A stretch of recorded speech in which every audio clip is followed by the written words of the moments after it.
Hey everyone, it's James Lambert, the international speaker, coach, author and positive transformation expert.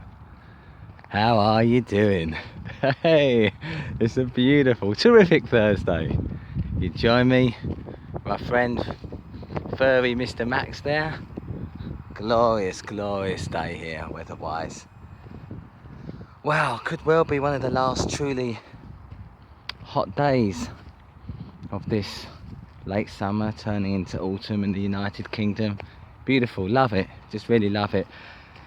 And what's been on my mind as I've been walking around has been dwelling on the topic of transformation, but of redeveloping yourself. I was thinking, what came to mind, the image was a chameleon and how it adapts to its environment. As it changes colour, it becomes camouflaged to hide from its enemies or those that would prey on it, yes.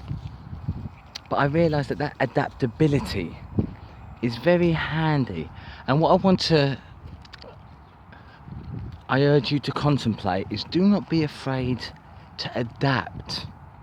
Do not be afraid to reinvent yourself. That's really the word I'm looking for.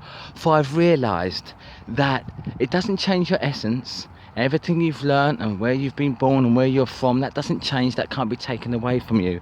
But there are certain traits, certain behaviours, certain mindsets that I offer the wisdom of my own transformation, that it has been helpful for them to fall away, very much like old skin, just is washed off when one washes, when one bathes, and it makes way for the new. You regenerate new skin cells daily. It makes way for the new. In the same way that I've spoken about before, decluttering one's emails can make way for more RAM in your head. You feel better. It's the art of feng shui as well. It's why they do it in the home and the offices. But likewise, when you let go of old mindsets, traits and behaviours that no longer serve you, you make way for the new. And I just want to encourage you today in this video, do not be afraid to reinvent yourself. For when I've done it, I've reinvented myself many times now for the better.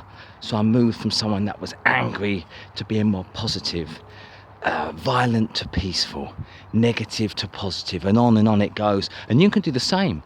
And maybe the changes can seem less profound. You may just, you may not need to turn around so diametrically, literally change paradigms. It could just be very subtle changes, and yet I encourage you to do them. And I feel that many of us, we have an identity, we all have one, how we see ourselves.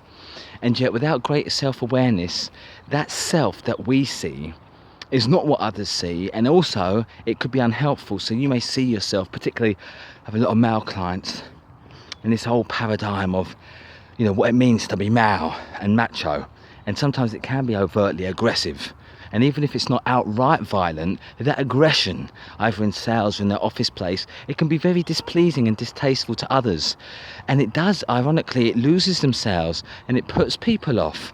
A lot of this is subconscious, and those it offends, they may not tell them that to their face, but it does. And particularly dealing with the opposite sex, it can just come across as too brash, not confident at all, and rather arrogant.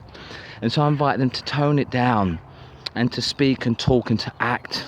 And they think less from the ego, the false self, but more from the heart, which I believe is one's essence, which is love. For it changes everything, because when I think about that now, so from the ego, if I feel resentful, or would I say something spiteful or hurtful, that's all from the ego. But how would love act?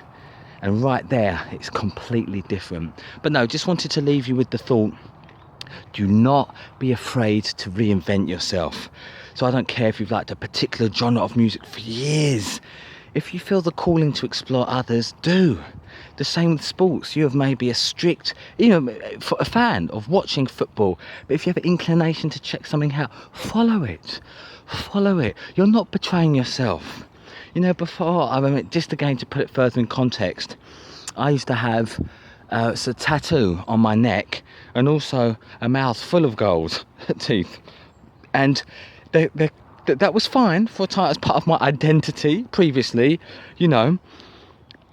But there was a time I wanted to let that go. I wanted to remove some of the gold teeth. I wanted to laser remove the tattoo on my neck, which ironically was even more painful than having it done originally. But the thing is, I was in conflict in my mind internally, because I thought, aren't I betraying my roots? I thought, oh, Southeast London, aren't I betraying who I am?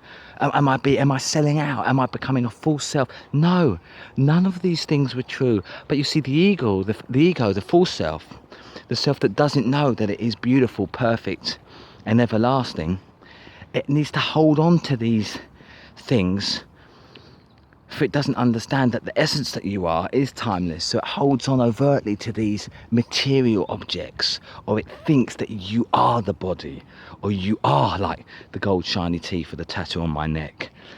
And lo and behold, when I finally was courageous and brave enough to let those things go, I felt a tremendous level of peace.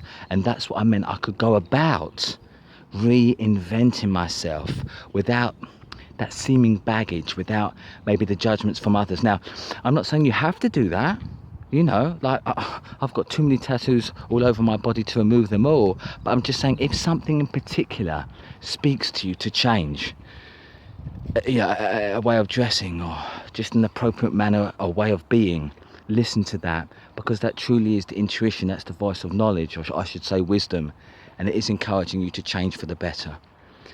So I'll leave that there for now. I hope you found this of value. If you have, please do get in touch in the comment section on YouTube.